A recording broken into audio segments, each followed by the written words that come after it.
sunt Alexandru Măireanu și voi fi moderatorul vostru în această seară.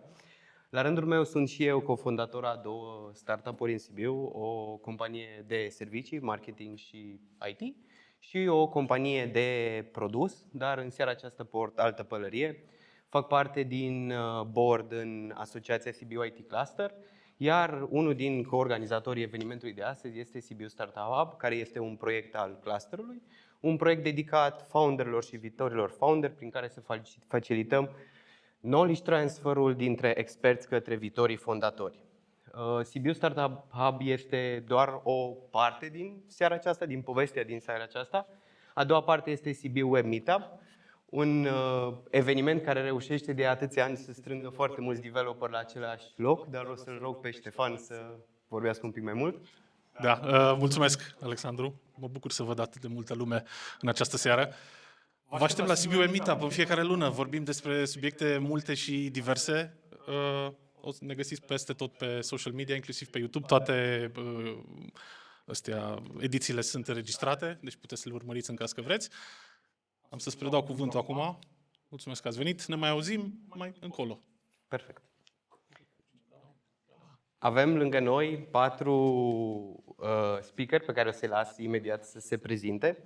Înainte de asta vreau să împărtășesc așa o întrebare, să o las pe aici prin atmosferă până la finalul evenimentului, când sunt sigur că vom avea răspunsuri. Și întrebarea sună cam așa. În 2024 ziceam că ai nevoie de o rundă de seed sau de pre-seed ca să poți să scalezi, să începi scalarea un produs spre zona globală chiar. Dar în 2026 un developer cu o subscripție de Cloud Code poate livra mai mult cod decât poate câțiva oameni la un loc. Așa că întrebarea îi, s-au schimbat regulile de scalare? Când s-au schimbat fără ca noi să știm și sub picioarele noastre? Acum o să vă rog pe fiecare să faceți un scurt intro despre voi. Alex? Salut! Ce mă aud cu eco. E delay. Numele meu este Alexandru Călinoiu, lumea îmi zice Călin. Sunt cofondator și CTO la AgileFreaks. Chestia asta cu bootstrapping o fac de 16 ani.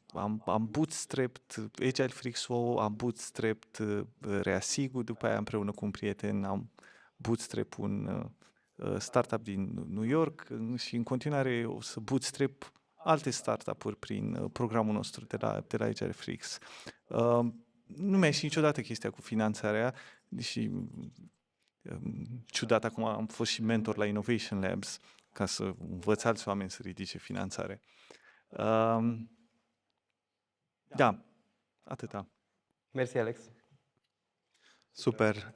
Numele meu este George Bontaș. În ultimii 17 ani am lucrat mai mult în zona de produs. Zona de produs, de fapt, mă pasionează foarte mult. Ce poate interesant, am trecut prin companii mari de produs, deci dacă vorbim aici de Bearing Point / Technology, care au fost deținute atât de oameni privați, deci de către persoane private, după care am trecut prin 5 ani de private equity, care este un alt mod de a lucra și de a-ți găsi finanțare sau de a scala mai departe. Și fiind pasionat de produs, îmi doresc foarte mult să văd mai multe startup-uri la nivelul Sibiului și cred acum că este un moment perfect, cu toată inovația făcută în AI, cu schimbările care vin la nivel global și comunitatea creată deja în Sibiu, pentru că au fost ultimii 4-5 ani, cred că a fost mult efort depus de către mulți colegi de aici din sală, ca să avem o comunitate puternică și să înceapă proiecte noi care să fie livrate la nivel global. Cam atât. Mersi, George. Claudiu? Salut, sunt Claudiu de la Questo. Noi aducem oamenii în lumea reală. Deci pe noi ne ajută foarte mult AI-ul din două perspective. Una că, din păcate, s-a creat așa un fatig, o oboseală în ceea ce privește social media, tehnologie AI, starea asta constantă de, anxietate. Și atunci avem nevoie să ne readucem aminte că lumea reală este cea care contează, de-aia suntem cu toții aici și cred că o să fie o conversație mișto. Pe de altă parte, sigur, ne-a ajutat foarte mult să scalăm la nivel de produs, să scalăm la un nivel de experiență, să îmbunătățim experiența pe care o oferim utilizatorilor, să facem lucruri pentru care probabil ne trebuiau niște armate mari de oameni. Suntem în 1000 de orașe din toată lumea, am luat și finanțări, cred că în jur de 3 milioane în total de-a lungul anilor. Și am păreri foarte, foarte hotărâte. De asta o să vă rog să luați lucrurile pe care le zic ca pe niște păreri super subiective de la un băiat care vorbește despre startup-uri și în general în viață luați lucrurile de la fiecare om și nu luați pe bune tot ce zice, că basically de multe ori ne cam dăm cu părerea. Revenind la Bootstrap și la întrebarea pe care ai lansat-o, eu sunt super mega fan mimuri și e o mimă care zicea ceva de genul că practic acum AI-ul ne ajută să facem mai repede produse și să ne dăm seama că nu știm în continuare să facem marketing. Și cred că lucrurile astea trebuie să meargă mână în mână, adică nu e suficient că putem să lansăm lucruri, flop-uri sau cum o să fie, cu MVP-uri sau minim vandabilor products. Trebuie să ne uităm în paralel la problemele pe care le rezolvăm în societate, trebuie să ne uităm cum aducem produsul respectiv către consumatori și cum îi ținem pe oamenii respectivi acolo, cum creăm valoare adăugată. Sunt fan Bootstrap, cel puțin în prima s-a terminat bateria. Așa. Doamne, ce bine!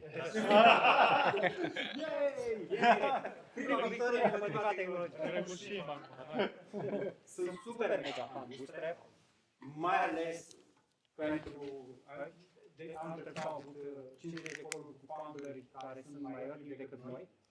Mi-am alocat timp să fac one-on-one founderi care sunt mai early decât startup-uri din care fac parte și cumva foarte multe discuții s-au dus în zona de finanțare și cred că e o capcană foarte mare să te gândești foarte tare, ok, nu poți să fac ceva că îmi trebuie bani, nu poți să faci ceva pentru că nu ai clar problema pe care vrei să o rezolvi sau unde vrei să creezi valoare și din momentul în când ți clarifică chestia asta o să găsești pas cu pas fiecare lucru. Și sincer, cred că cu toții, pentru că văd că media de vârstă e una de oameni mai spre seniori, adică cu oameni cu experiență, me included, pardon, am 41 de ani. Așa? Față de păcălești, Așa? de fapt. Păi nu, la un moment dat chiar am avut impresia că poate trebuie să fiu în sală, nu? Așa?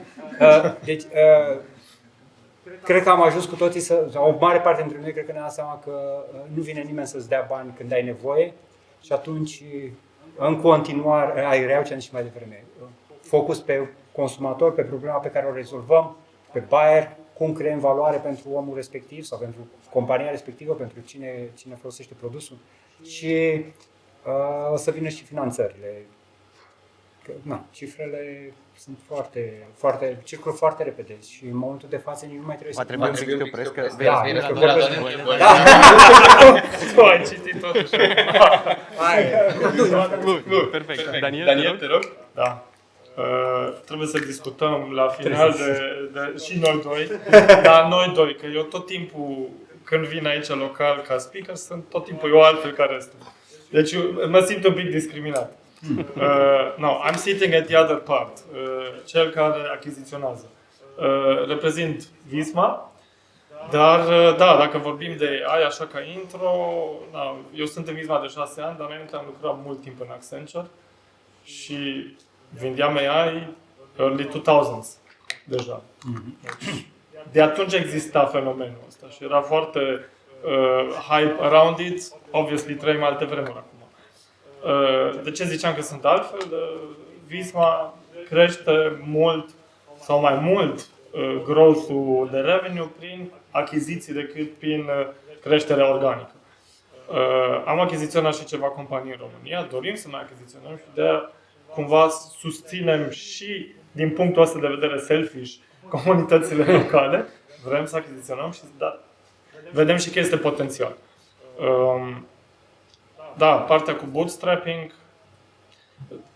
țin minte și când vorbeam noi la început, Alex, pe vremea aia și it's not so many years ago, era un argument de a merge pe partea de financiară și partea de scalare. Today aia nu mai este neapărat o problemă. Deci cu AI you can scale quite a lot and good. Problema este să contezi. Și aici intervine partea asta de finanțare, pentru că probabil mulți dintre voi care sunteți sau ați vrea să deveniți antreprenori, vă gândiți, da, partea de finanțare înseamnă finanțare, it's money, and maybe marketing. It's not only that. Sunt mult mai multe aspecte acolo. Partea de cum să vinzi, cum să te poziționezi. Pentru că gândiți-vă, acum cu Clodo și cu alte codexuri și alte soluții, everybody can have it. Subscription-urile nu sunt așa de scumpe. Deci scalezi mult, dar seamănă foarte mult produsele între ele. How do I matter? How do I count longer term? Unii dintre noi se mulțumesc, poate să aibă 1 million, 2 million, 5 million. It's not enough. You need to aim for more. Și atunci, da, contează foarte mult the right mix. Vrem ca entități ca Visma sau alții, private equity sau public, whatever, oameni care să-și dorească să facă bootstrapping la început, pentru că dacă n-ai spiritul ăsta și n-ai cultura asta, you will not succeed as an entrepreneur. Dar you have to find the right balance între asta și financiar. That's my view. Exact asta era întrebarea mea următoare. Din perspectiva unui jucător mare ca Visma, cum vedeți voi startup-urile Bootstrap în 2026? Sunt parteneri și targetări serioase pentru M&A sau sunt încă amatori care ar trebui să treacă prin disciplina VC-ului? Deci cel puțin acum, dacă vorbim strict din punctul nostru de vedere sau unui VC fund mai mare, depinde mult de zona geografică. Deci dacă mă întreb lucrul ăsta despre Franța sau Germania, nu te mă uiți la partea asta. Dar noi, de exemplu, ne extindem mult acum în partea din Sud America, and you buy. You buy also that. Ca să-ți faci un entry, ca să-ți faci un nume. La început făceai asta all over Europe, dar nu, depinde foarte mult de piață. Pe acolo ce cumpărați? Oamenii sau produsele? Both, pentru că, până la urmă, omul care, și nu mă refer la rol, care are niște skill-uri, care are potențial să dezvolte skill-urile alea, că noi dăm the tools, the mentoring, the coaching, the whatever you want in that board, cu omul ăla construiește altceva. Adică produsele care le cumpărăm azi, probabil, să fie destul de irelevante sunt. Mersi. George, lucrezi cu multe companii pe partea asta de growth. Care e tipologia de fondator pe care recomanzi VC versus bootstrap în 2026? Ce te face să zici tu ar trebui să iei finanțare sau nu ar trebui să iei finanțare?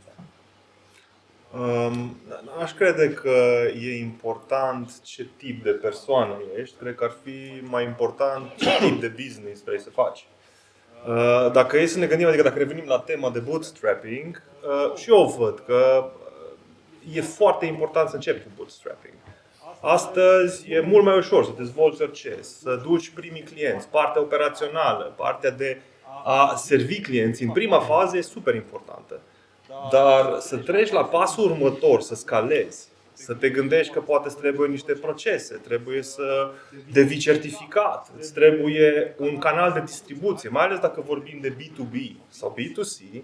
De-aia ziceam, tipurile de business pe care le ai pentru un B2C, un canal de distribuție s-ar putea să meargă mai mult în zona de investiții în marketing, unde într-un B2B la început ai founder-led sales. Asta înseamnă că founderul sau echipa de founderi fac vânzările. În momentul în care l-ai făcut repetitiv și l-ai demonstrat că procesul ăsta de vânzare funcționează, atunci probabil trebuie să te gândești cum ai putea să scalezi mai repede și de cele mai multe ori îți trebuie o finanțare. Să poți să mergi la clienți mai mari sau să mergi în internațional.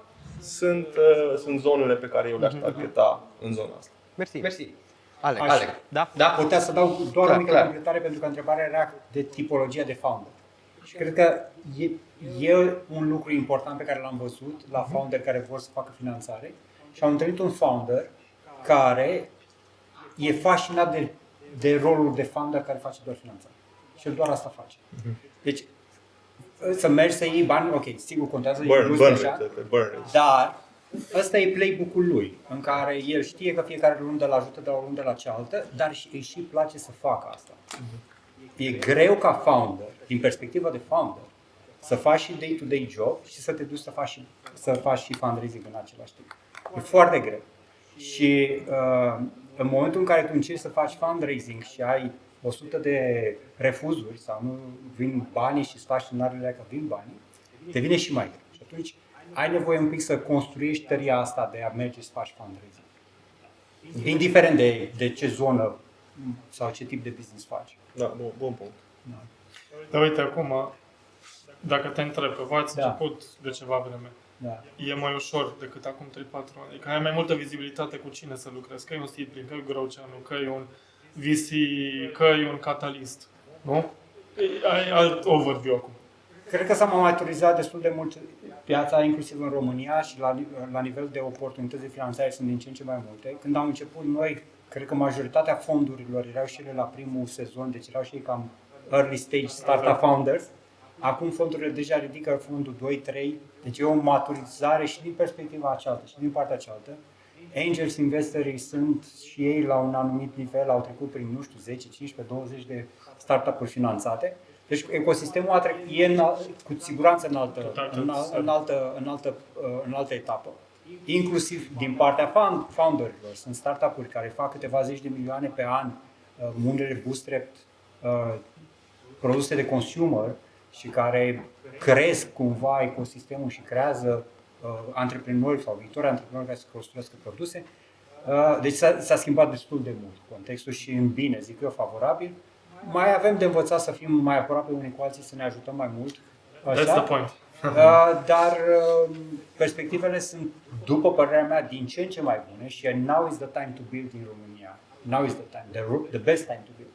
Și o altă chestie care s-a schimbat, apropo de atractibilitate, mulțumită lui iPad, suntem vizibili și ne răspund și nouă alții de pe afară la mail-uri. Și asta e chiar un mare lucru, pentru că ne-au pus pe hartă și vin și alte startup-uri din România, cum e Bible Chat, cum Paladin și DeepStash, Couplejoy și alte produse. Eu sunt foarte în zona de consumers, atunci menționez mai mult din asta, dar există Fintech OS, Druid și așa mai departe, care ne ajută și ne aduc un social proof. Atunci când zici că ești din România, nu mai ești dubios și intri în spam. La Stripe mai avem probleme, că noi operăm din România, dar este ok. Da. Bun, mersi. Călin, Angel Flix face servicii, ai cash flow predictibil din facturi, nu trebuie să vinzi viitorul ca un SaaS. În 2026, cu AI care comprimă orele facturate, mai e modelul agency sustenabil în următorii 5 ani? Da, asta e foarte tare, că toată lumea când zice de AI se gândește, gata, înlocuiește developerii. Nu. Dar noi, developerii erau destul de eficienți înainte să apară AI. Aveam framework-uri care ziceau că poți să faci un Twitter clone în câteva minute și chiar puteai să faci un Twitter clone în câteva minute. Existau toate tool-urile astea să te facă pe tine ca developer eficient.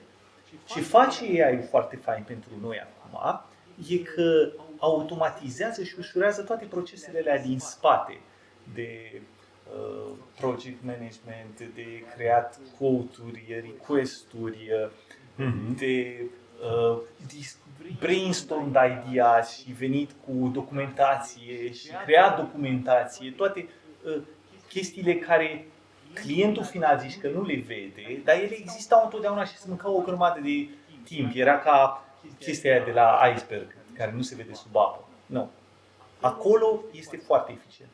Da, ok, ajută Devi, o să facă lucrurile mai repede, dar când mă uit la the big picture și când mă uit la numere de chestiile care se întâmplă din punct de vedere al eficientizării, chestia care contează cel mai mult e chestia asta din spate, lucrurile care nu le vedea niciun client. Niciun client nu vedea niciodată code review, nu vedea documentația faină care ai făcut-o, cât de ușor ți era să onboard un membru nou, dar faptul că am documentație și pot să onboard un membru nou mă face mult mai eficient și mult mai expeditiv când trebuie să dezvolt feature-uri.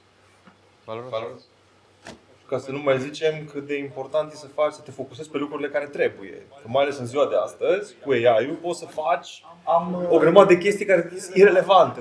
Am o chestie Am o chestie foarte relevantă aici, focusată pe lucruri care trebuie. Era, am experimentat-o la propriu și că toată lumea se focusează acum pe când vine vorba de developeri. Vine vorba de developer și întotdeauna aveai un roadmap, se făcea project manager și zicea, te întreba întrebarea clasică, cât durează? Și ziceai ceva și project manager era tot supărat că durează mult și nu mai poate să facă. Acum nu mai poate să întrebe efectiv cât durează. Nu mai e relevantă, chiar atât de relevantă întrebarea asta, pentru că acum tu poți să faci orice chestie, mostly, și nu mai e relevantă durata de timp. Acum contează foarte mult dacă e treaba ta de product, ți-ai făcut research-ul bun și ai înțeles ce trebuie să construiești acolo și chiar vrei să construiești asta. AI-ul ajută chestia, AI-ul ajută foarte mult chestia asta, deși toată lumea nu vede, lumea nu zice de cât de eficienți a făcut pe producții ăștia, să poată să-și facă research-ul și să vină cu the fucking relevant things să povestim despre ele. Nu, toată lumea zice cât de eficienți sunt Devi. Mai aveți product? Technical product. Toată lumea de la noi se numește technical. Ok. Technical project, technical HR, everything is technical. Technical legal. Deci e foarte de bine. Mersi, Călin. Claudiu, există un prag de oameni, de utilizatori, de complexitate la care postingul devine mai mult decât VC-ul, pentru că pierzi anumite oportunități. Tu la Questo ai simțit pragul ăsta?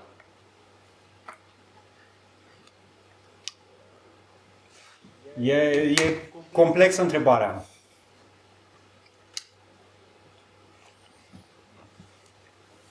Când am început noi să faci produsul, să faci user acquisition, să faci, nu știu, hiring, simt că nu era la fel de îndemână cum e acum. Și inclusiv funnel-urile de user acquisition nu erau atât de la îndemână. Adică principiul era, ok, mergi, ia bani, burn the money, grow the team, grow at any cost, you'll figure it out later, the unit economics.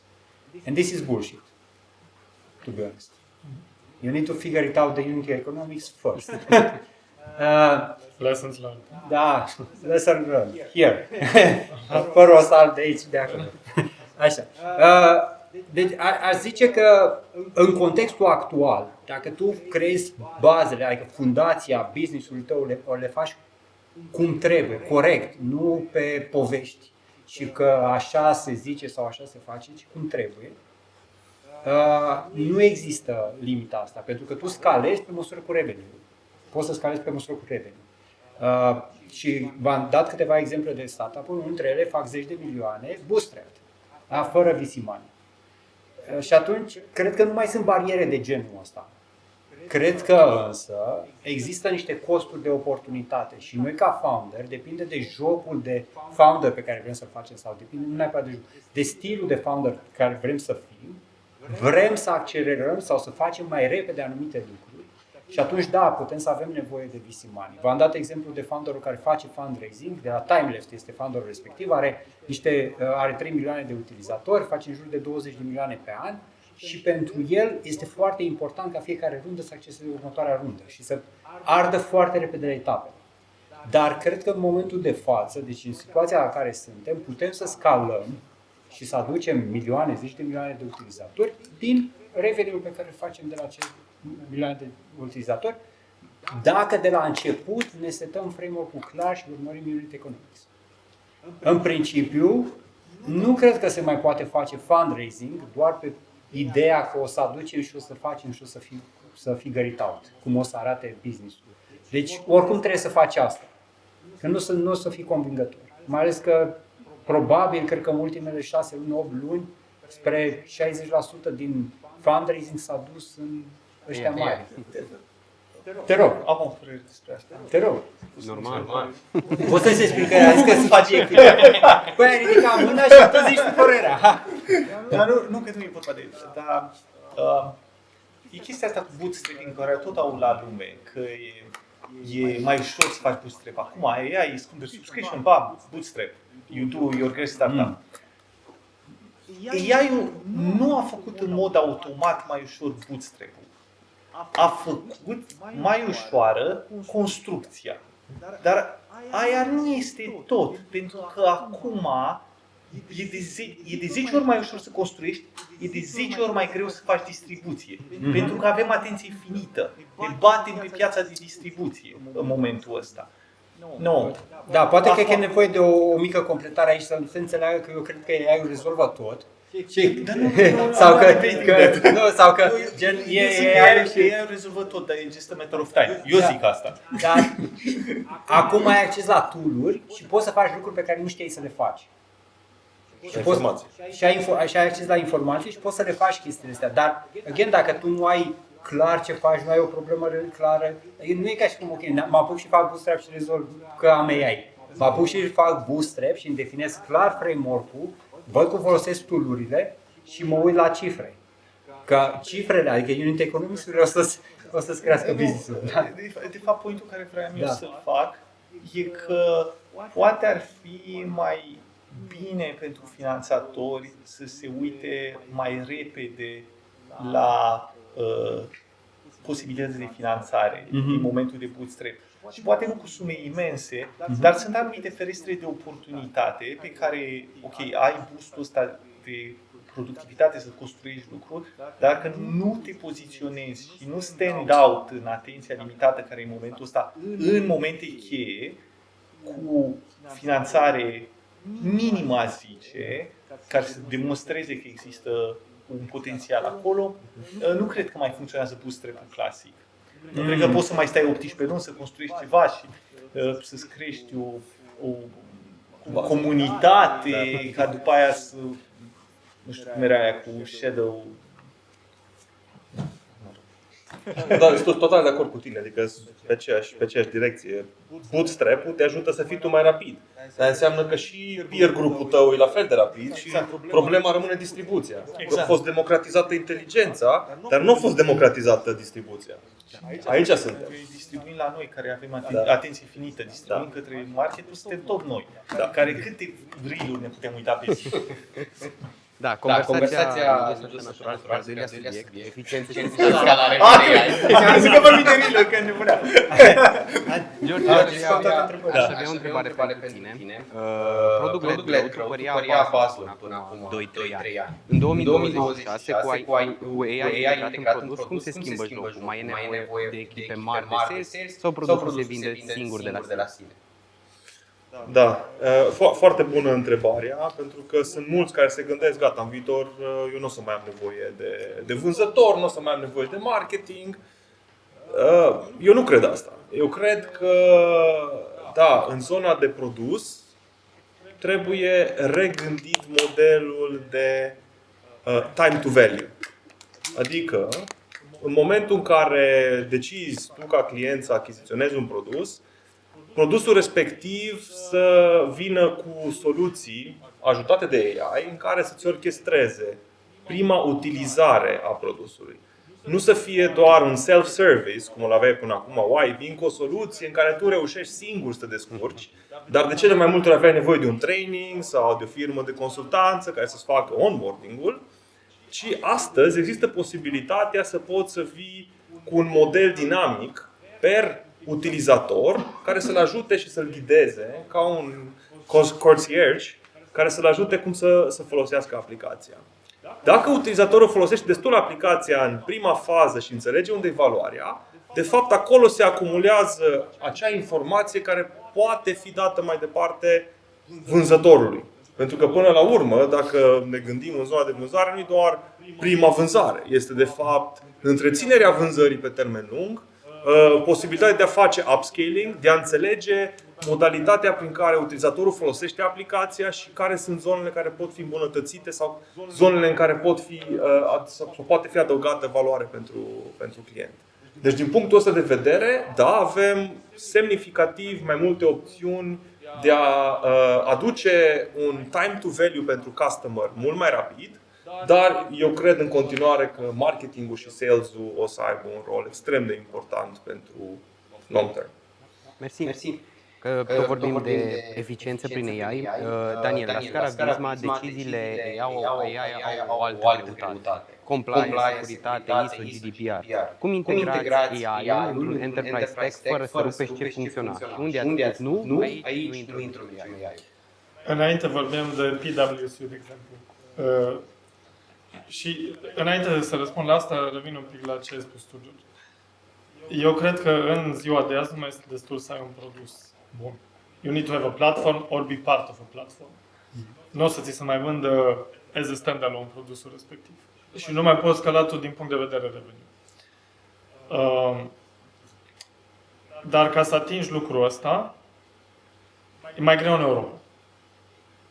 Citim și vedem reel-urile alea foarte multe, te uiți la unul pe orice platformă de social media și primești 20 de genul, cât de repede poți să scalezi și ce poți să faci, de exemplu, cu cloud-ul. Not in Europe. And not in Europe in the bigger companies, pentru că ai GDPR-ul, ai AI Act-ul, ai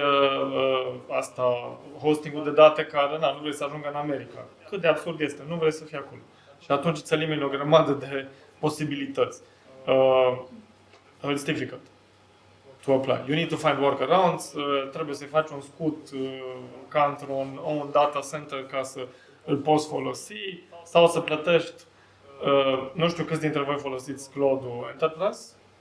Nobody. It costs a lot of money and it eats you alive. Faci minuni cu el, dar te costă foarte mult ca să fii safe în environmentul ăla. Does it make sense for Anthropic și ceilalți? Da, pentru toți sunt pe minus. Evident, they need to monetize at some point. Deci, noi cumva și ca societate, fie creăm astfel de produse aici, local în Europa, and then we can really utilize it at the 50 times improvement de productivity sau 100 times de care vorbim. Pentru că foarte multe companii mari folosesc weekend. Dar de fapt, tu îți multiplici poate de 2 ori productivitatea sau de 3 ori, pentru că atâta folosești din el. Și bucata cealaltă, you can't use it. At least not here in Europe. Unfortunately. În Sud-America avem alte situații. Folosește mult mai strong decât în firmele din Europa cloud. Că n-ai limitările astea. That's reality. Merci. Claudiu, Questo e un produs B2C cu utilizator global. Unde folosiți AI ca să nu trebuiască să creșteți linear headcount-ul? Poți să-mi dai un exemplu de proces concret în care l-ați transformat cu AI în ultimul an? Ultimele 3 luni de zile am reușit ca fiecare coleg din echipă să trăiască dimineața, să deschidă laptopul, să uite la lucrurile pe care le are de făcut și să vadă, să-și pună întrebarea dacă e ceva de acolo care poate fi automatizat. Aveam multe procese repetitive, de exemplu, noi avem rute în lumea reală. Rutele alea trebuiau documentate, trebuiau urcate manual, un proces repetitiv. Dacă poate fi automatizat, cum poate fi automatizat și să-și facă o mică aplicație sau un mic serviciu cu care să automatizeze. Dacă acum 3 sau 4 luni de zile în toate colurile, majoritatea colegilor ziceau că pe ei nu ajută AI-ul, acum vin în coluri, avem un col de 2 ori pe săptămână în care fiecare prezintă ce a mai învățat și ce a mai făcut acolo. Și în principiu, cum zice Ion de la financiar, folosesc la toate lucrurile care mă enervează și pe mine mă enervează să fac același lucru de 2 ori. Deci, nu știu, de la construcția de rute, la felul în care facem localizarea conținutului pe orașe, la felul în care facem personalizarea conținutului pe fiecare oraș, translations, visuals, campaniile de meta, inclusiv date, analiză de date, interpretarea datelor. Aveam mix panel și nu știam să-l folosim niciunul. Adică sunt o grămadă de lucruri pe care îți oferă acces cumva la a putea să faci până la un anumit nivel, că e foarte important și cu așteptările. Adică nu o să consider niciodată că am great în înțelege cum funcționează mix panel, dar funcțional pentru nivelul la care am eu ca să înțeleg anumite puncte, it's nice. Deci în momentul de față folosim la inclusiv customer support. Folosim, evident și acolo, până într-un punct. Fiindcă noi chiar punem foarte mult valoare pe faptul că we really care about the customer. Dar sunt anumite lucruri super mega repetitive. Nu găsesc if, nu găsesc... Da. Deci orice proces care e repetitiv, dincolo de faptul, ok, partea de programare, de cod, unde colegii mei pot să facă mai repede lucruri. Poți să întrebi un pic publicul? Da. Ceva. Câți dintre voi sunteți antreprenori today? Ok. Câți folosiți Adică voi doi. I-ai speriat cu întrebarea asta, mai știu cel puțin 5 de aici care fac asta.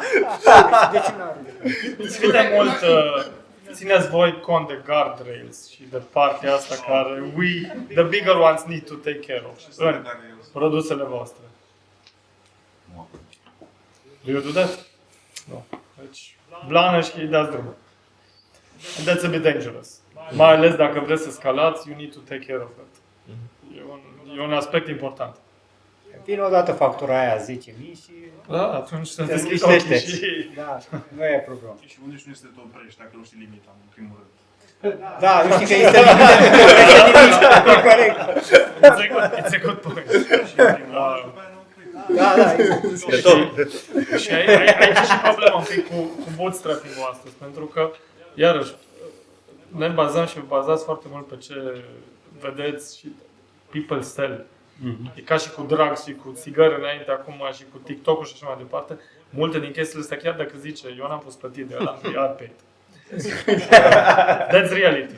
Eu știu mulți prieteni din branding și așa mai departe, and this is a fact. The reputation is very important.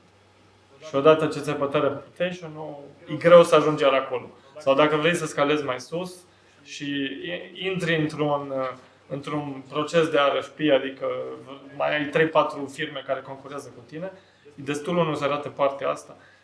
And this is why eu consider, dacă vrei să ajungi la un anumit nivel, trebuie să te gândești pe lângă bootstrapping și la o sort of a financing, pentru că you need a mentor. Și ăla nu poate să fie AI. Not at this stage. Cu mine o să vorbim de altceva, da. Mersi. Călin? Salut. Să mă întorc tot în zona asta de servicii. Într-un business de serviciu, AI-ul pare să comprimă un pic marjele. Clientul știe că poți face în 2 ore ce poate înainte lua 4 ore. Cum scalezi un services business în condițiile astea? Mai vinzi ore sau vinzi outcomes? Oricum era o idee proastă tot timpul să vinzi ore și n-a funcționat chestia. Adică probabil funcționează, dar până la urmă, de fapt, foarte mult timp petreceai în a construi working relationship și a discuta despre problemele care trebuie rezolvate, ok? Ce e interesant acum în business-ul ăsta de servicii e că poți să enrici, poți să îmbogățești mult mai mult conversațiile astea care le ai legate de produsele care vrei să le, sau ideile pe care vrei să le rezolvi, cu chestii mult mai rapide, cu prototipuri interactive foarte rapide în care facilitează mult conversația și te ajută să iei deciziile mai bune. În rest, e foarte puțină. Și înainte să existe AI, tot venea lumea și tot zicea că a auzit despre framework de JavaScript. Asta rezolvă problema în 10 minute. Deci n-a schimbat, conversația e aceeași. Oamenii care sunt knowledgeable în continuare sunt knowledgeable, în continuare au aceleași idei preconcepute despre anumite lucruri, acum au idei preconcepute și despre AI. Vorbești puțin cu ei, o să se rezolve problema, nu e așa de complicat, dar într-adevăr te accelerează foarte mult. Dar în continuare, ok, deci am urmărit statistica cu câte linii de sunt CTO de fapt și îmi place mult să mă uit la linii de cod și la tot felul de chestii de astea. Câte linii de cod erau create și acceptance rate-ul pentru diferite tool-uri de programare, ok? Și a crescut acceptance rate-ul până la 98%, să zicem, 98,7% parcă e prin aprilie sau 98,3%, a crescut destul de mult, de la 50, 60 și așa mai departe. Nu? Și am întrebat dacă problema e... Întrebarea care am avut-o e, ok, s-au devenit modelele astea mai bune sau s-a întâmplat altceva? Și sau că modelele au devenit mai bune, dar operatorul a devenit și el mai bun. A înțeles mult mai bine cum să folosească tool-ul ăsta, cât de încredere să-i acorde și când să-i acorde încredere și așa mai departe. Da, și skill building-ul ăsta de operator iar e relevant. Și încă o chestie legată de eficiență când vine vorba de servicii e că poți să-ți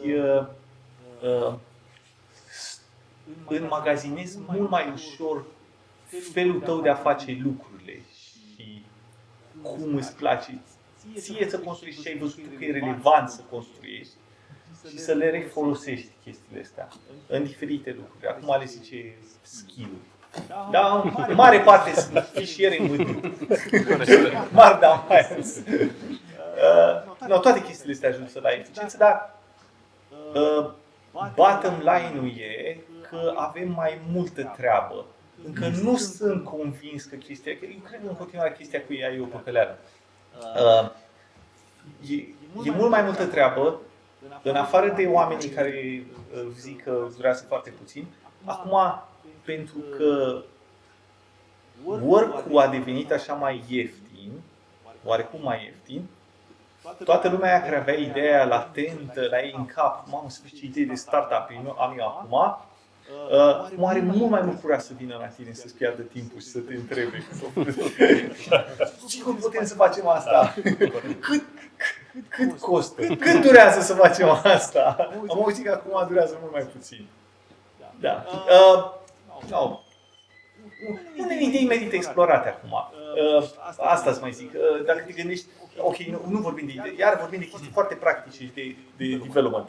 Și înainte era toată lumea obsedată de P90, P95, știți, indicatoria de performanță P90, P95 și cât timp să răspunde la 95% din request-uri. Acum, lumea are timp să se ocupe de P1. Cât durează 1% din request-uri. Și am rezolvat asta, mi-a luat o oră cu un prompt bine făcut și am improved the quality of life la foarte mulți utilizatori. Mersi. Am o întrebare colectivă. Poate mai mult un exemplu. Concret de proces unde ați încercat să-l automatizați cu AI și v-a costat ori calitate, ori cultură, ori clienți. Nu să recunoască nimeni asta. Întreabă publicul. Este o altă întrebare mare și toată lumea. Spune-o, hai că știu eu. Dar nu eu, un coleg de-al meu. Călin, zic. Colegul Călin. Hai că pot să zic eu foarte repede, că nu chiar e un coleg de-al meu. Ne-am păcălit cu content creation-ul. Având în vedere că toți suntem niște developeri și știm să scriem foarte bine, dar foarte succint, am hotărât că e timpul să povestim și să avem un blog. Și am generat prostii pe blog. Drept urmare, a fost un big fail din partea din punctul ăsta de vedere și am hotărât după ceva timp că ar trebui să avem o persoană sau niște oameni care se pricep la comunicare și suntem în procesul de a descoperi asta.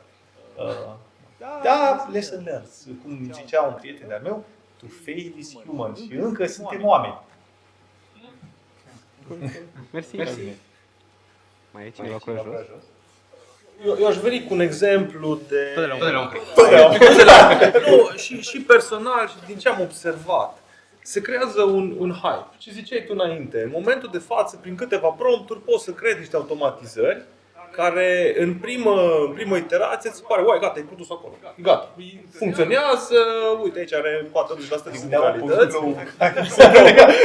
Exact. Și ce am observat este că dacă vrei să duci un produs pe bune productiv, de fapt aici vorbim, cum duci produsul ăsta pe bune productiv în lumea reală, Pareto aici s-ar putea să nu mai funcționeze cum a fost până acum, cei 80-20.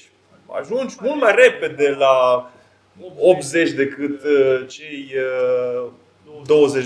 20% cât ar trebui să investești. Cred că s-a schimbat paritatea de Pareto aici.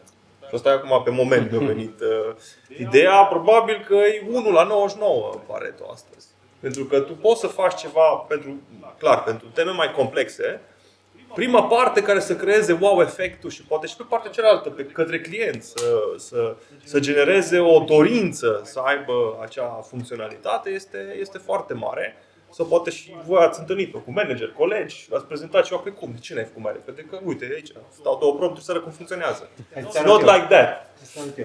It's not like that. Până îl duci la productiv, am observat că e nevoie în continuare de mult knowledge, de multă informație, mai ales după aceea, informația fiind publică, care o selectezi, care din informația aia o selectezi, ce întrebări pui mai departe ca să ajungi la realitate. Deci cumva eu cred că AI-ul ne va ajuta pe toți să ajungem mai departe, dar cred că o comunitate strong ca să, deci ziceai iarăși tu, să ai advisorii potriviți pentru temele potrivite, cred că va conta imens în perioada următoare să înveți din experiențe și din experimentele celorlalți. M-am stat mult și mă gândesc, dar am un exemplu că ăsta e, știi, una e cum folosești tu AI-ul, dar să vezi când folosesc alții AI-ul. Și asta e foarte, foarte bun, pentru că un băiat din Glasgow anul trecut, pe vremea asta cred, a descoperit AI-ul și a făcut un site și a zis că el face Willy Wonka în Glasgow și că o să fie cea mai tare experiență pentru familii cu copii, o experiență acolo într-o hală mare, o să fie cu proiecții, o să fie cu tot felul de personaje, extraordinar. Râuri de ciocolată. Deci extraordinar, numai vizualuri făcute cu ChatGPT, super mișto, a vândut de 40.000 de pounds într-o săptămână și pe evenimentul a fost peste vreo 2-3 săptămâni și s-au dus oamenii și când au ajuns oamenii acolo efectiv la eveniment au sunat poliția pentru că era ceva, cred că sala asta e mai decorată pentru Willy Wonka decât ce făcuse el. Deci chiar a făcut ceva. A vândut, a luat o sală, a pus o acadea, niște confeti și niște hârtii pe acolo. Știi? Că el de fapt și-a dat seama că el nu s-a așteptat că o să cumpere oamenii. În fine. Ideea e că chestia aia a devenit virală. Extremely gold wrong, dar stați că asta nu e tot. Asta nu e tot. A devenit virală, într-o săptămână de zile toate televiziunile din state vorbeau despre chestia asta, toate ziarele vorbeau despre chestia asta, toate posturile de radio, deci toată lumea vorbea despre Willy Wonka. Și în perioada aia noi scalam cu niște multe sute de mii de euro user acquisition pe Meta și vizualurile noastre erau făcute cu ei. Și era vizibil că erau făcute cu ei. Iar comentariile noastre, într-o noapte, de la wow, extraordinar, ce mișto, la tag-uri, ce era, this is the new Willy Wonka. Da, this is really, really fucked up, pentru că dintr-o dată n-am mai putut să mai vindem absolut nimic. AI-ul poate fi folosit în foarte multe feluri și de foarte mulți oameni. Asta e un exemplu de cum să nu-l folosești. Și da, cu limitele și cu scalatul și pierdut 5.000 de euro într-o singură seară pentru că n-ai pus limite, iar și asta se poate întâmpla. Și acum cumva, pentru că mi-am dat seama pe măsură ce vorbim, că suntem cumva din zone foarte, foarte diferite și folosim termeni comuni, like bootstraps, așa. Am o întrebare. Cine se gândește că ar fi ok să facă un business de 100.000 pe an, 100.000 de euro revenue pe an? Cine ar fi ok cu asta? Vorbim de bootstrap, dar să înțelegeți dimensiunea. Deci 100.000 pe an. Cine e pentru 100.000 pe an? Adică Ok. să ne limităm. Cine e pentru 500.000? 500.000 pe an. Cine vrea un business de 500.000? Da, puteți. 500.000. Da. Cine e pentru un business de 1 milion pe an? 10? Ok, 50? Stai că sunteți mai mulți decât ăia cu 100.000. Nu, vreau să înțeleg un pic dimensiunea la care vă gândiți la business-ul, că adică bootstrap poate să însemne și 100.000 și 10.000, nu? Și hobby business. Și apropo de cum lumea o să pună foarte ușor în aplicare tot felul de o să ne trezim cu tot felul de aplicație de blog făcută în Claude sau cred că deja există, nu știu. Eu nu sunt pe grupul asociației, nu știu. Un user de Claude ca lumea Da. îți mănâncă cel puțin 10.000 de euro pentru el, Pentru pe el. lună. Deci gândiți-vă la cei care ați ridicat la 100.000 că it's not gonna work. Da. Asta înseamnă că Long term. Da. să avem bugete separate pentru AI, Avem finanțare. Revin la partea cu finanțarea, știi? Adică, mai ales în lumea de azi, cred că e foarte important să rămâi relevant mai mult decât jumătate de an. Și atunci, you need the right advice and the right amount of money to do that. Pe costă, da. Și modelele noi o să coste și mai mult. Dar asta mă întreb, oare nu e o chestie de new technology? Întotdeauna new technology e scump, ok? Bateriile... But you don't need it for everything. Deci tu, iarăși, e chestia cu modelul. Ce model folosești? Ai cloud-ul, nu trebuie varianta cea mai așa pentru orice. Da. But you need to be educated. Și, fie ești foarte smart și să alegi canalele și bloggerii corecți ca să dea da? Și ăia, la un moment dat, sunt cumpărați, revin la ce m-am spus înainte. And they will need to sell, ca să facă și mai mulți bani, ca să ajungă la ea 50 de milioane. Și fac ce zici tu pe drugs, adică Da. you receive drugs now. Da. To You be need the right people to advise. Ne vedem deja asta, adică săptămâna trecută când au schimbat limitele direct, toată echipa a venit. Da, vreau aia. Așa? Ce facem acum? Că trebuie să aștept 4 ore până se resetează limita. Da, te mai uiți odată pe propriu și vezi dacă chiar trebuie să folosești la orice, știi? Da. Acum e o chestie de asta că fiecare problemă creează oportunități de business. Și tu ai zis mai devreme că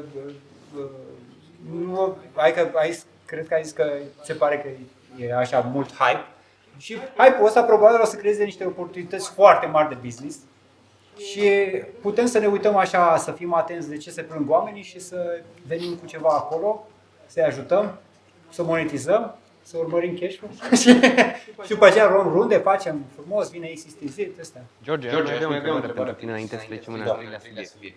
Mai sunt interfețele SaaS-urilor relevante sau ne gândim doar la cum SaaS-urile noastre trebuie să se interconecteze cu providerii de AI? Devine încet irelevante? Întrebarea asta mi-o pun de foarte mult timp. N-am ajuns la o concluzie. Maxim 2 ani. Eu cred că, adică dacă e părerea mea legată de tema asta, eu cred că astăzi sunt relevante. Pentru că tu ai nevoie de sisteme care să-ți ofere o precizie, în care utilizatorul are un workflow precis și să-și rezolve problemele. Clar că ce se întâmplă în ziua de astăzi, AI-urile încep să automatizeze din workflow-uri și asta atunci schimbă modul de operare pe care îl are un utilizator într-un SaaS. Dar cred că depinde foarte mult și de modelul de monetizare al AI-ului, pentru că în momentul în care și un code pe Mythos, nu știu, să zicem că ar trebui să dai un 20.000 de euro pe lună per utilizator, depinde de ce trebuie să facă utilizatorul ăla. Dacă e vorba de doar câteva click-uri și chestii simple, să rezolve tema asta, nu știu, genera 2 poze sau vorbim de analize complexe, de a avea un raport complex sau doar extras de date, vreau un extras de date dintr-o bază de date și să am o sumă la sfârșit. Deci cred că la 10 secunde nu 3. Da. E ok și aia. Da. Deci cred că va fi o balanță, se va așeza undeva la costul pe care îl ai pe computație și pe tool-urile, de fapt, că asta o să devină mai departe niște tool-uri pe care le va folosi AI-ul ca orchestrator. Eu asta cred de fapt că se va întâmpla. AI-ul va deveni ca un orchestrator și el va managui un set de tool-uri pe baza unor date corecte, care de fapt o să devină a treia zonă extrem de importantă în lumea AI, să ai informațiile corecte, curate, normalizate. Și asta ne duce la gândul și la model de bidding. Până acum totul era părțit. Vedem acum integrările acestea prin MCP-uri, prin tot felul de mai e suficient modelul părțit sau trebuie să găsim alte paradigme de monetizare a SaaS-urilor? Sunt sigur că o să se schimbe toate modelele de pricing în viitor, pentru că intră parte de procesare, parte de AI, deci numărul de token, intră mai mulți parametri care vor trebui evaluați. Și eu cred că încă nu s-au găsit o soluție clară. Se experimentează în toate zonele, deci am văzut deja tot mai multe noi modele, intrăm numai pe număr de token, dar e relevant număr de token. Dacă tu folosești mai mult tool-uri, poți să-ți optimizezi numărul de token. Deci se experimentează și cred că încă nu s-a așezat piața pentru că suntem într-o nouă eră. Deci din punctul meu de vedere, de fapt asta se întâmplă. Noi am intrat acum într-o nouă eră a evoluției și lucrurile sunt într-o schimbare constantă. De aia ce zici și tu sau ce discutăm aici, e o oportunitate imensă acum să începem să încercăm să venim să transformăm piețele internaționale și noi să contribuim în zona asta. Atunci vedem cum se va așeza. Mersi. Daniel, vrei să adaugi? Da, îl doi short, că vreau să trecem și la următorul subiect. Cumva SaaS-ul de azi va fi probabil mâine ce este on-prem-ul astăzi pentru SaaS. Is on-prem dead? Nu. Pentru că încă se monetizează de pe el. Trendul este deja în direcția în care toată lumea vrea să transforme SaaS-ul într-un cash cow care să integreze AI în el. Pe monolit, pe soluții noi, asta cu monetizarea nouă pe services as a software is the new thing, dar încă nu prea știe lumea how can I charge it. Obviously, la început o să supercharge și după aia ajungem probabil și n-aș vrea să zic acum într-un an sau 2 sau 5 pentru că time is relative today. Când ajungi la un model mult mai stabil la cum monetizezi. Dar it will change. Cred că e legat de monopol aici. Da. Problema e monopolul. SaaS-urile creau monopol. Da. Mai e monopol? E debatable, știi? Da, Că acum, uite, ai văzut ecosistemul ăla, că în spate la ăștia 3-4, Anthropic și încă 3 erau OpenAI and one more, erau aceeași firme. Și Google acum, concurentul, a băgat în Anthropic 40 de miliarde. No. Deci cumva da, I think it's still about monopol, din păcate. Dar pentru 1 milion pe an, sau 5 milioane sau 10, nu avem probleme acolo. Nu, chiar nu avem probleme și în continuare vor fi oportunități. Pentru că știți ce nu se schimbă? Factorul uman. Și tendința mea este să mă uit acolo. Adică cum reacționăm noi? Cum reacționează oamenii? Ce lucruri putem să observăm acolo? Ce nevoi apar? Again, n-am knowledge în zona de B2B, n-am knowledge în zona de SaaS-uri, dar observ alte lucruri însă, ca un risc, și anume că nu mai e justificabil un fee pentru anumite lucruri, adică anumite produse încep să-și piardă piața și la fel cred că se va întâmpla și cu playerii mari. Cât timp creezi valoare ești relevant, cât timp nu mai creezi valoare pentru consumator, nu mai ești relevant. În momentul în care oamenii au simțit că ChatGPT e în urma Claude, au început să facă onboarding 500.000 de user pe zi de la blocat ăstora serverele. Da. Acum a lansat ChatGPT ceva, foarte ușor o să migreze o parte dintre ei, pentru că sunt cei pentru care, știi, ei folosesc un Lamborghini să se ducă la piață. Și nu au o barieră să țină acolo, știi? Da, deci astea sunt lucruri pe care o să le mai vedem, iar un efect imediat pe care o să-l vedem, zic eu, în următorii 2-3 ani, o să fie mult mai greu accesibilă finanțarea de tip VC. De ce? Bănuiala mea este că sunt niște fonduri care nu o să-și scoată banii, pentru că niște companii nu mai au valuation-urile alea super mega pompate prin 2021-2022 și nu o să se întoarcă niște bani. Și nu o să se întoarcă niște bani și o să dispară niște fonduri și o să fie, asta o să facă mult mai accesibilă finanțarea. Și ăsta e unul dintre motivele pentru care vă încurajez să începeți și să nu vă mai gândiți că vin VC și ne salvează sau cine ne mai salvează și ne dau bani nouă că suntem faini, frumoși de la Sibiu. Pentru că în principiu, real, ce ziceam și la început, nimeni nu-ți dă bani când ai nevoie. Rezolvă o problemă, găsește acolo cum poți să monetizezi, să creezi valoare, că practic asta e chestia și cu monetizarea. Descoperi care e valoarea, dacă nu știi cum să monetizezi, nu știi ce valoare creezi pentru utilizator sau pentru respectiv. Și cineva ca noi nu se uită la voi dacă vă merge bine jumătate de an. Needs to go like that, da? Dacă vreți să vindeți la un moment dat sau dacă vreți să vă mențineți clienții. Da.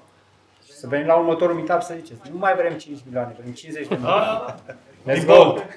Be bold about it, da. Super. Trecem și la a treia parte. Da. Mai avem și a treia parte? Hai și ultima. Da, asta n-am anticipat. Punctul culminant. Rolul fondatorului în procesul de creștere a unui business. Călin, o să încep cu tine. Da. Da? Da? Bun. Angel are o Flix are echipă o echipă consistentă consistentă de de ani ani buni. Cum a Cum a evoluat rolul tău tău de la co-founder care scrie cod la cineva care conduce strategie? Ce ai pierdut și ce ai câștigat în tranziția asta? Da, nu. O întrebare foarte pertinentă pentru o companie care nu este AgileFlix. Dar pentru o companie care este AgileFlix nu se pune. Trebuie să-ți explic foarte mult de ce nu se întâmplă asta, dar ok. Prima dată, chestia cu a nu scrie cod, AI-ul, de fapt, îmi face chestiile mult mai plăcute și reușesc să mai scriu cod. Dar tot ne revin la discuția asta. Știi că ziceam la început, la una din întrebările tale, era chestia că a devenit de 10 ori mai ușor să construiești, dar de 10 ori mai greu să distribui produsul. Dar ce se întâmplă acum cu un founder, să zicem, deși am... Ok. Ce se întâmplă acum e că îți ia din procesul de actual work foarte mult, în care nu mai trebuie să faci microdecizii de management, dar să zicem că ți le-a făcut de 10 ori, ca să continuăm cu paradigma aia de 10 ori, deși 42 îmi place mai mult, dar să zicem că de 10 ori mai ușor acum de procesele de management poți să le automatizezi sau poți să le automatizezi, dar nu mai ai nevoie, dar îți face de 10 ori mai greu strategic thinking-ul. Acum trebuie să ai atât de multe opțiuni, ai atât de multe căi, inclusiv chestia aia care ziceam, optimizarea pe 1, ai atât de multe lucruri la care trebuie să te gândești și pe care trebuie să le filtrezi, încât e mult mai complicat chestia asta în care, băi, dar petul ăsta, am opțiunea asta, should I follow it or should I not follow it? No. Toate chestia de strategie e mult mai importantă. Și asta mă aduce la felul unic al AgileFlix-ului de a lua decizii. Pentru că dacă ai problema asta și ești singurul decision maker din compania ta, îți explodează capul. Adică, nu știu, poate voi sunteți super genii, mie mi explodează capul. Îmi pare rău. Nu. Și atunci, pentru că există o grămadă de oameni, de frici, aproape 70, care sunt capabili să ia decizii și să filtreze informații, e mult mai ușor mult mai ușor adopția AI-ului și beneficiile care ne aduce AI. Deci, așa că vorbim despre startup-uri și așa mai departe, mi se pare că una dintre chestiile fundamentale pe care ar trebui să le schimbați e să vă tratați toți oamenii din echipă ca niște decision makers, pentru că asta sunt niște decision makers. Doing-ul poate fi destul de ușor automatizat acum și trebuie să învățați să ia deciziile bune, trebuie să discutați cu ei și să empower să ia deciziile bune. Dacă nu o făceați înainte, ceea ce e rău, acum trebuie să o faceți, că sunteți constrânși. Mersi. George, tu lucrezi cu foarte mulți founder în pozițiile lor de creștere. Care e cea mai comună capcană mentală pe care o vezi la fondator, developer, când trec la rolul strategic? Iar se la greu. Nu. Mă gândeam de unde să încep. Pentru că când ești la început, founder, instinctul este să te ocupi de toate lucrurile. Adică te ocupi. Asta e instinctul. Asta e răspunsul la întrebare, de fapt. Când ești la început, instinctul este, trebuie să fac și vânzări, să caut poate și finanțare, să mă ocup de dezvoltarea produsului, să mă ocup de toate lucrurile operaționale și așa mai departe. Deci tu ești pe un spectru destul de mare. Și cred că trap-ul cel mai mare este momentul în care ți-ai găsit deja o piață. Ai reușit să faci ca produsul sau serviciile pe care tu le oferi să fie repetitive. Ar trebui să te ridici deasupra lor și să începi să te gândești strategic și să delegi. Exact ce zicea și Călin. Și astăzi cred că este cu atât mai ușor și complicat în același timp. De ce? AI-ul te ajută să-ți automatizezi multe din procesele pe care le ai. Deci partea operațională de experimentare care o faci la început, poți să-ți o automatizezi și atunci reușești în continuare să faci mai mult. Dar pe partea cealaltă, asta vine ca și parte complicată, dar pe partea cealaltă eu cred că e foarte important să începi să te gândești în zona de outcomes. Adică switch-ul mental din ce trebuie să rezolvi și cum rezolvi lucrurile respective și să faci switch-ul bun. Care ar trebui să fie rezultatele pe care le avem? Și ăsta e switch-ul pe care ar trebui să-l ai în general în zona de produs. Nu să te gândești, bun, cum rezolvi? Și cu mulți oameni care discut, văd că sar foarte repede în tema, așa rezolv problema. Asta e partea tehnică care o folosesc. Vorbesc cu X și am rezolvat problema. Deci sar foarte mult în zona de acțiune. Când ar trebui să te gândești, bun, ce probleme trebuie să rezolvăm, să le articulezi foarte bine astfel încât toți cei care ar trebui să participe la rezolvarea problemelor să înțeleagă clar ce trebuie rezolvat. Și din punctul meu de vedere, dacă ai clarificat partea asta, execuția se face mult mai ușor și delegarea se face mult mai ușor. Mersi. Claudiu, questo are utilizzatori în mai multe țări. Pe fusuri orare diferite, mă gândesc. Pe toate continentele. Pe toate continentele. Cum arată o zi a unui fondator când produsul rulează fără tine? Că mă gândesc că cumva rulează fără tine cele 24 de ore. Da. Ce ai delegat ultima dată cu o adevărată groază? Nimic n-am delegat cu groază. Adică ai oportunitatea de creștere și de învățare și pentru colegii mei și pentru mine. Dacă e teamă, nu deleg, știi? Dar și da, nu deleg semnarea de contract. Așa. Asta nu deleg. Până la urmă, echipa pe care o am sunt oamenii în care eu am încredere și sunt acolo pentru că I saw something și deci nu am. N-am răspuns de genul ăsta. Mi-a fost greu, poate în trecut, să-mi dau seama că trebuie să deleg, dar asta e cea mai mișto parte, cea mai fun, să delegi și să ajungi oameni să devină mai bun decât tine, ai the best thing. Dar aș completa ceva și aș zice că perspectiva asta de founder, după părerea mea, pe de o parte, cred că un lucru la care trebuie să ne uităm ca founder, să învățăm să fim foarte, foarte, foarte buni comunicatori, să exprimăm clar lucrurile, să exprimăm clar care e viziunea, să nu ne fie teamă să ne repetăm, nu există over-communication. Asta doar ajută ca oamenii să înțeleagă mai bine că asta e calea, asta e direcția, să avem un mesaj clar, constant către oamenii cu care lucrăm, să nu facem așa Bauhaus, sunt de la Vâlcea, nu știu dacă știți Bauhaus, un haos din ăsta așa, că nu se înțelege nimeni cu nimic. Cred că asta e foarte important și cred că asta am învățat-o în timp. Și mai e un lucru la care am ajuns eu așa, după multe lungi de discuții cu mine și introspecții, că de fapt, în esență, nu e despre business-urile pe care le construim, ci e despre oamenii care devenim noi în procesul ăsta. Și asta, eu vorbesc despre etapa în care mă aflu eu, știi? Și poate nu e relevantă.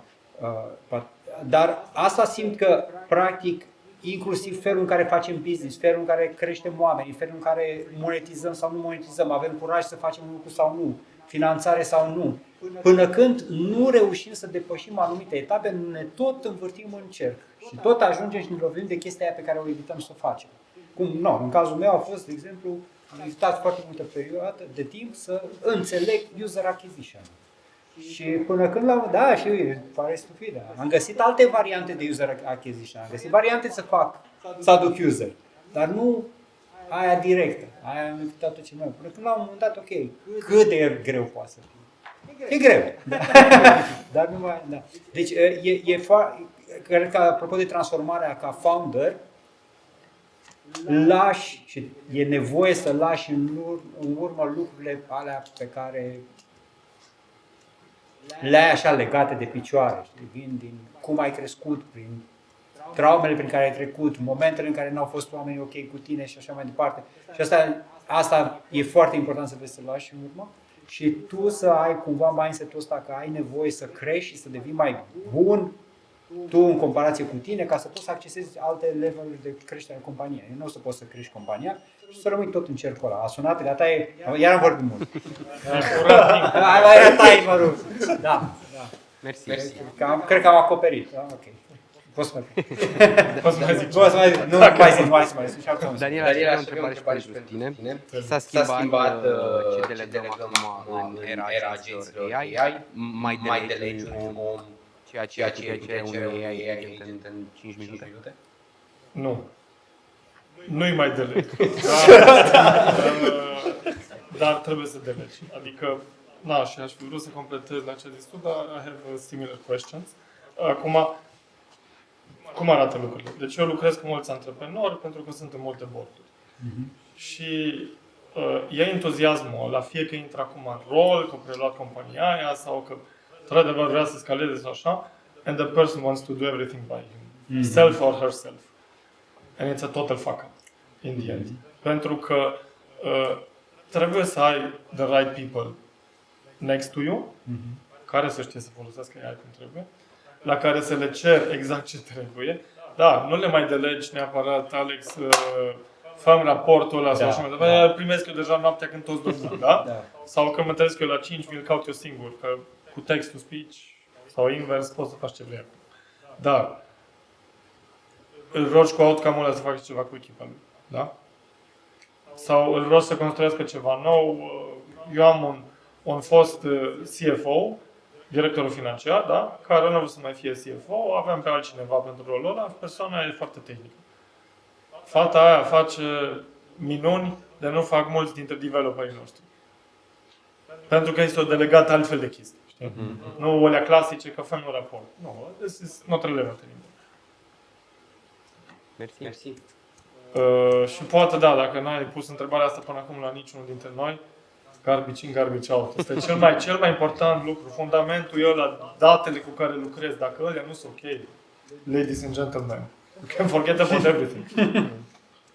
Super. Asta e unul dintre riscurile mari. Și personal bias-ul, dar și cum sunt informațiile structurate. Pentru că, da,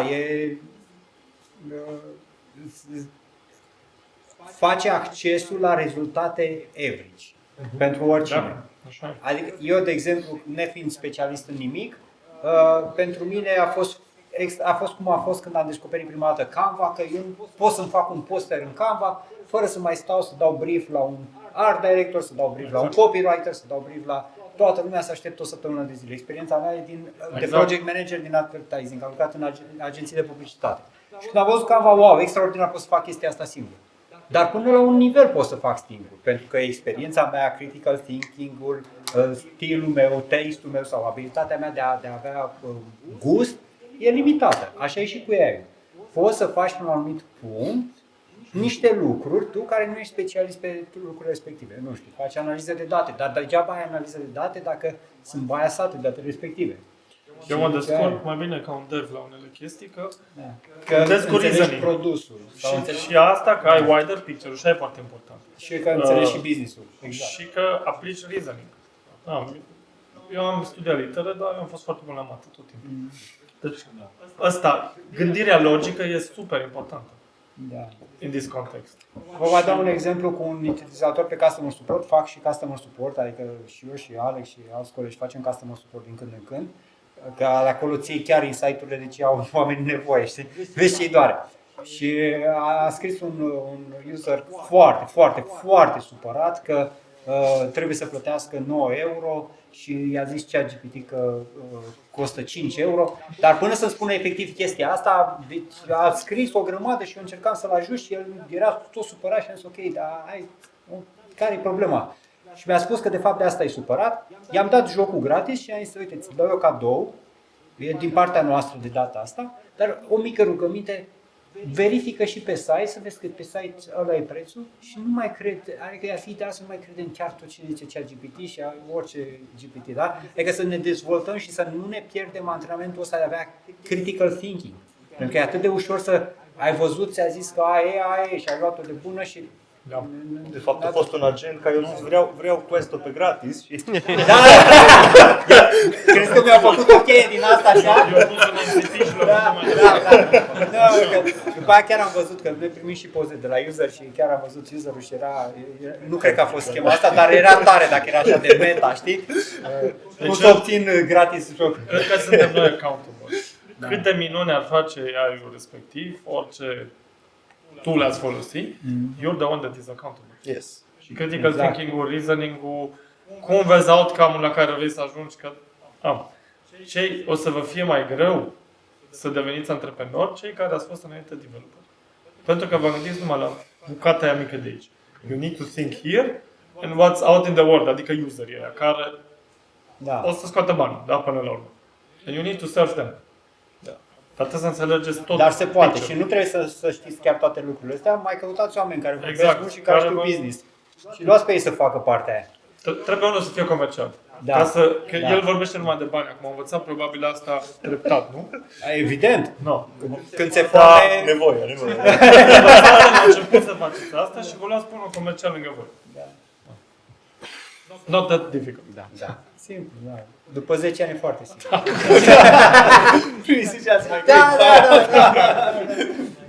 Bun, am încheiat și al treilea subiect. Aș vrea să încheiem așa cu un closing round colectiv. Și aș avea o întrebare pentru toți. Dacă ați porni un business în tech azi, în aprilie 2026, care ar fi principiul de scalare pe care l-ați aplicat since day one? Acum ne-ai dat greu ca la teză. Toți la urmă. Eu aș începe exact cu principiul lui Steve Jobs. Start with the user journey first. Aș încerca să găsesc lucrurile repetitive, să identifici care sunt lucrurile care se repetă astfel încât să aduci valoare către client cât mai repede și bazați-vă deciziile pe date corecte. Adică luați deciziile bazate pe niște date, un set de date care vă ajută să găsiți soluția care trebuie. Astea sunt cele 3 lucruri la care m-aș uita. E un tip pe Twitter, nu rețin numele, nu am considerat important să rețin numele, îl urmăresc, dar nu știu cum îl cheamă, care el lansează constant produse și framework-ul lui e foarte, foarte simplu. Îi vine o idee, creează un landing page, pune payment processor, dă drumul la campanie și vede dacă oamenii vor să plătească. Dacă plătesc, dezvoltă produsul și lansează. Asta e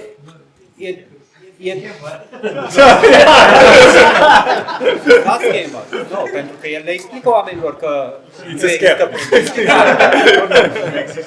nu, le explică că e inclusiv în momentul în care fac plata, le zice nu puneți bani pentru că nu e produsul și le face și refund. Deci nu e schemă, validează două lucruri care sunt esențiale. Că există o nevoie și că știi cum să adresezi nevoia aia, cum să o comunici. Pentru că degeaba identifici nevoi și tu nu rezolvi partea de user acquisition și nu știi cum să comunici, cum sună campania, cum sună mesajul și de ce vin oamenii, degeaba ai făcut produsul, că nu o să ajungă la oameni și o să ajungă greu. Deci principiile astea două bine, plus alte, că nu facem schemuri, adică am plecat la premisa că nu discutăm despre schemuri și nu facem. Așa? Iar când vine vorba de scalare,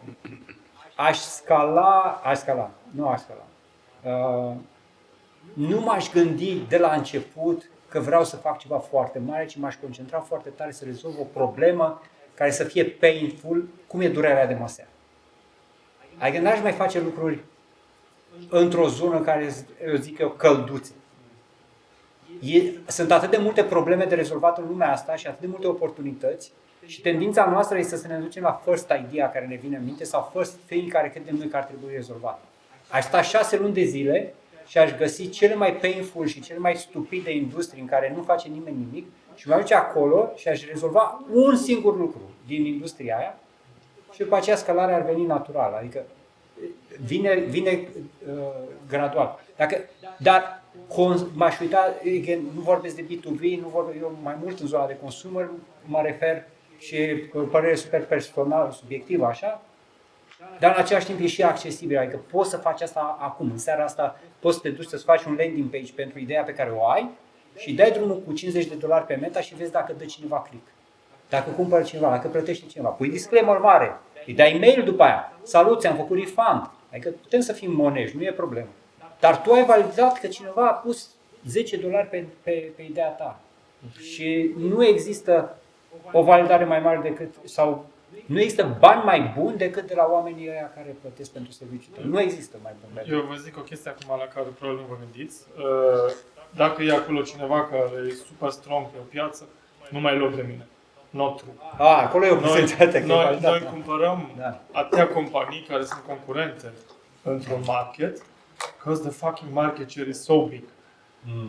You don't have to reinvent. Cel puțin la început, când ești foarte junior și nu știi cum să faci lucrul ăsta, do something what the others are doing, dar base your decisions on data.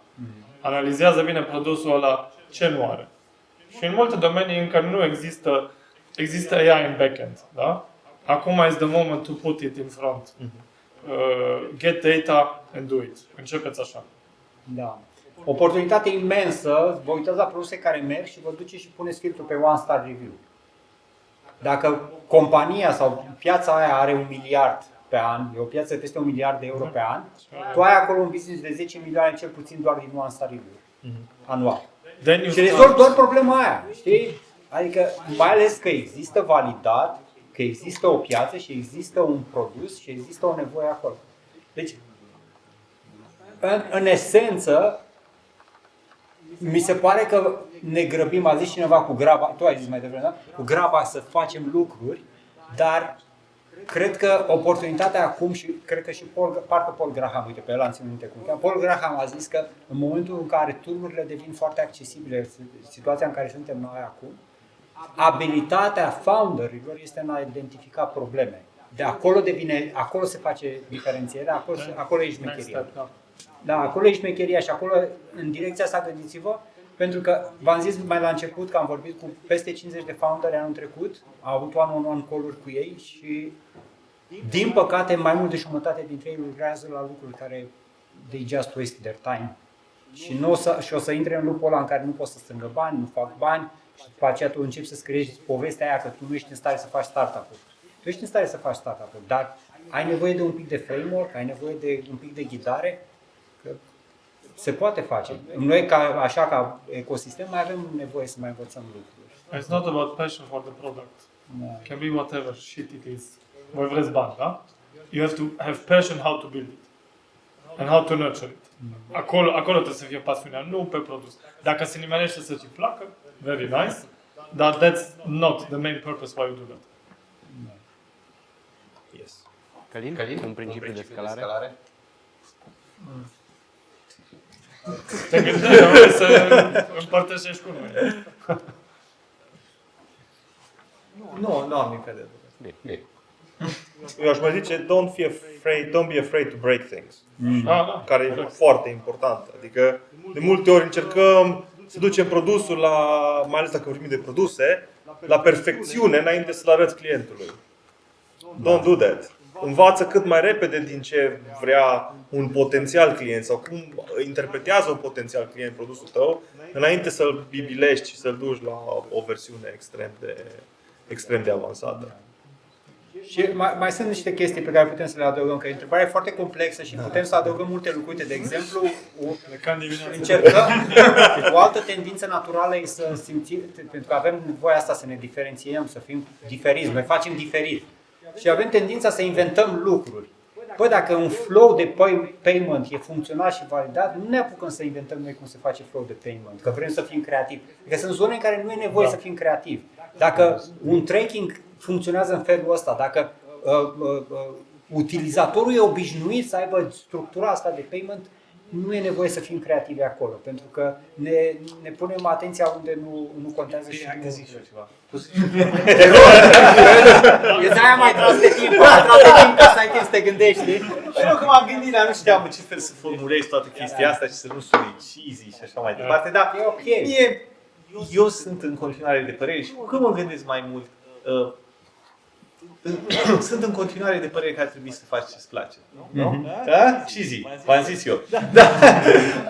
Am făcut asta de foarte mult timp, de când nu era cool să faci ce-ți place și acum nu înțeleg de ce se ferește lumea de asta, pentru că acum e mai ușor să faci ce-ți place și probabil o să și faci bani din asta. Pentru că sunt tool-uri care îți permit să automatizezi lucrurile care trebuie să le faci, de fapt, îți iau puțin din plăcerea aia care de fapt ce făceai tu să-ți placă. Dar ca founder nu faci tot timpul. Adică la început poate faci ce-ți place, dar în timp lucrurile se transformă. Întrebarea e ce-ți place. Problema e că îți place de obicei ce știi. Ar trebui să-ți placă procesul, poate, mai degrabă. Sau poate, cum zice el, poate îți place să evoluezi și să fii atent la omul care devii în timp ce faci asta. Poate îți place să faci bani. Poate, do what the fuck you want. But just do something. Serios. Adică just do something. Stai așa să te gândești, o să-mi vină ideea aia, nu o să-ți vină ideea aia. O să stai așa într-un loop continuu. Apucă-te și fă ceva, orice. Exact. Iar, și chiar nu mai zic nimic, dacă aș fi în locul vostru, ce aș face astăzi, cele mai stupide lucruri, just for fun. Deci m-aș duce în fiecare săptămână, aș lăsa o tâmpenie, o stupizenie. Am văzut, a lansat un tip, un tool care convertește mail-urile, le face din mail-uri din astea așa super sofisticate, le transformă în mail-uri directe ca și cum ar vorbi founder cu founder. Știi, să nu mă scoată toate cuvintele precioase. Păi mi s-a părut așa de funny și așa de mișto și e gratis, dar a pus undeva într-un colț dacă vrei nelimitat $4. Nu cred că cu siguranță nu l-a făcut pentru bani, că nu cred că face bani, dar mi s-a părut așa o cioacă drăguță. Faci un produs, faci 2, faci 3, înveți cum să formulezi lucrurile, cum să ceri bani, cum să monetizezi, care e campania. Nu uitați, care e campania, care e mesajul, cum vând produsul ăsta și dacă e B2B, cum îl vând. Da? Fără asta noi suntem doar, creăm sape, dar nu știm să le folosim, sau lopeți, sau creăm doar tool-uri, creăm doar chestii pe care nu știm să le punem în mâna oamenilor. Și noi avem nevoie să unim astea și aici mă opresc. Mă găsiți mă găsiți online și îmi face plăcere să... Te regiști pizza? Ah, pe pizza! Trebuia să zic așa. Acum începe discuția. Trebuia să zici că e pizza, că Ok, eu vă mulțumesc foarte mult. Nu-i gata încă. Nu-i gata pizza? Două întrebări din public. Mai avem două întrebări din public. Așa că vă rog. Ok, pun eu ceva rapid pentru... Dar repede și alegi o persoană. Ok, Pentru mine? Da, foarte rapid. Că era vorba de failuri, ați zis de blog. Mai există blogul ăla? Da. Da? Și mai sunt articolele acolo? Da, bineînțeles. Trebuie să fie rușine în Și continuare de lucrurile care le-ai făcut. A dus trafic? Ați primit cereri de ofertă din ele? Bineînțeles. Înseamnă că merg! Lasă-le acolo. Nu. Trebuie să fie acolo, să ne aducem aminte de greșelile care le-am făcut și o să le reparăm în cele din urmă, dar we're going to do it right. Să avem termen de comparație. De aia e mai deștept, nu? Nu mai merge cu ea. Adică nu cred că merge asta cu ea, da. Mersi. Întrebarea 2. Greu să alegem acum. Bine, luăm 3, dar gata. Oricare din voi. Mai degrabă, nu știu dacă vă mai amintiți momentul ăla, spune de momentul de tranziție, de la all doing founder la a delega sau a lua alți oameni. Vă mai amintiți care a fost next step? Dacă ați luat mai degrabă angajați sau ați luat pe cineva care practic ați cerut și un skin in the game? La noi întotdeauna a fost așa. Deci întotdeauna prima dată că nu cred în chestia de founders, nu cred în chestia de share-uri diferite între founders. Că încep eu start și am avut eu ideea și eu iau 60%. Și tu ești cu founder-ul meu și 40%. O să lucrăm pe brânci amândoi de fiecare, dar eu am avut ideea și trebuie să iau mai multe share. Ok? No, și dacă ceri la oameni să ia decizii, să fie responsabili, trebuie să aibă skin in game, trebuie să fie rewarded pe măsură. E vorba de aliniere de incentive-uri peste tot. Și la început e una dintre monedele cu care poți să recompensezi, că n-ai bani efectiv. Poate n-ai bani sau poate ai, nu știu. Și poți să atragi talenți și oameni care să vină lângă tine dând skin in game, skin in the game, exact. Și din lumea care chiar crede. Și care crede. E și un filtru. Acolo ai demonstrația de I believe in it. Și chiar nu vrei angajați la început. Pentru că viața într-un startup is not a job. Nu, serios, adică dacă nu crezi în misiunea aia, Nu e ca un job, nu e ca te duci la casa de pensii dacă vrei un job. Sau trebuie să faci un... Da. Cred că i-am zis lui Ștefan că am opinii foarte... De-aia te-am adus. Foarte solide pe chestii. Bun, mersi. Mai era o întrebare? Am o întrebare. S-a discutat briefly, domnul Daniel Reisenauer a discutat un pic acum subiectul, în contextul că security is sometimes regarded as the enemy of growth. Would have led growth. Cam care ar fi totuși un baseline de securitate? Mai depinde pe ce produs și în ce domeniu, știi? Dacă luăm un payroll product, da? There's no way around. Acolo ai sensitive data, you need to take care of it. Dacă vorbim de altfel de produse, eu zic că pentru orice produs ar trebui să ai niște guardrails. Pentru că până la urmă vorbim de clienți. Asta vreau să zic. Orice Deci, produs, orice oricine, produs, da. and you need to show that it's a professional service. Puteți enumera 3 controle de securitate așa, care trebuie să existe într-un baseline obligatoriu, independent de ce fel de produs este? Ar trebui, acum, luckily, cu Agentic AI Workflows nu mai ai nevoie să ai un strong security team care să-ți facă partea asta. Din punctul meu de vedere, dacă ai, iarăși, vorbim de data, să ai lucrurile documentate ca lumea, tu poți să ai niște guardrail-uri setate la anumiți roboți, da? Cu care lucrezi, care la un moment dat te trimite la human in the loop, da? Care este expertul pe partea asta. Asta e un workaround. La o firmă mai mare ai o echipă de security care învață să lucreze cu chestiile astea, că apar și mai multe threat-uri. Deci deja vorbim de total altă situație. Dar nowadays cu documentație, policy-uri ca lumea scrise, care să trăinuiești, putem povesti offline un pic mai mult, că e interesant de făcut, se poate face, dar trebuie să ai baza asta, care să înțelegi cum să o faci. Fără te expui. Eu mai văd și mai ales că în AI astăzi folosești multe tool-uri. De fapt, un AI nu e numai AI-ul și LLM-ul, că altfel dacă nu folosești doar o lama sau mai știu eu ce altceva, dar setul de tool-uri trebuie să fie cu arhitectură corectă, gândită de la început. Adică unde dai acces, cât dai acces, ce informații ai voie să iei. Ai Noctane-ul, care e un tool free, și ai Slack-ul, care e o chestie foarte reliable. Trebuie o legătură între ele. Dacă ai unul ca lumea, degeaba astea două sunt reliable. Deci trebuie să ținut cont și de astea, clar. Good point. Da. Scuze, vreau să dau ceva. Securitatea și toate software best practices, user privacy și așa mai departe, nu trebuie să cadă pe second plan. În pofita vitezei, nu zic că nu trebuie să cadă, că Doamne, avem noi acum un principiu că nu trebuie să cadă. Chiar nu trebuie, e mult mai ușor să le faci în momentul ăsta. Echipa de security sau oamenii care se ocupau de security acum pot să acorde mult mai multă atenție la toate aspectele și la softulețul ăla mic care îl folosea intern, pe care nu aveau timp de el. Acum au timp de el.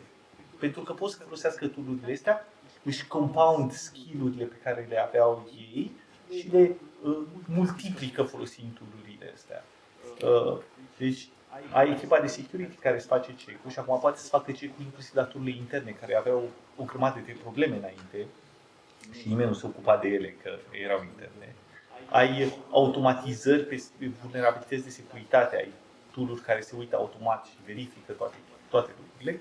Ai inclusiv release-uri automate în cazul de problemă de securitate, vulnerabilitate de day zero.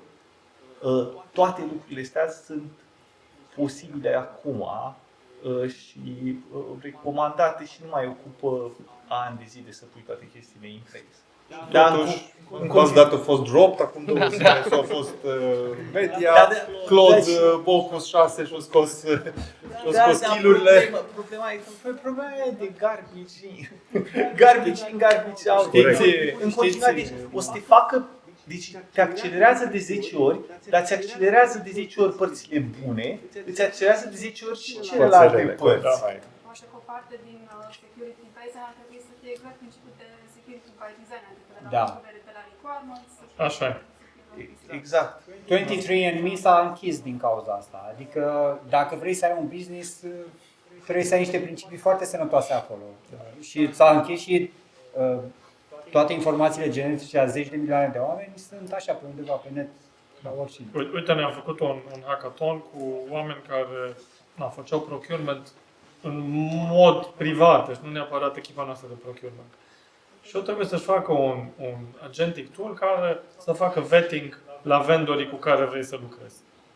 And it's very simple to build. Ca o bază.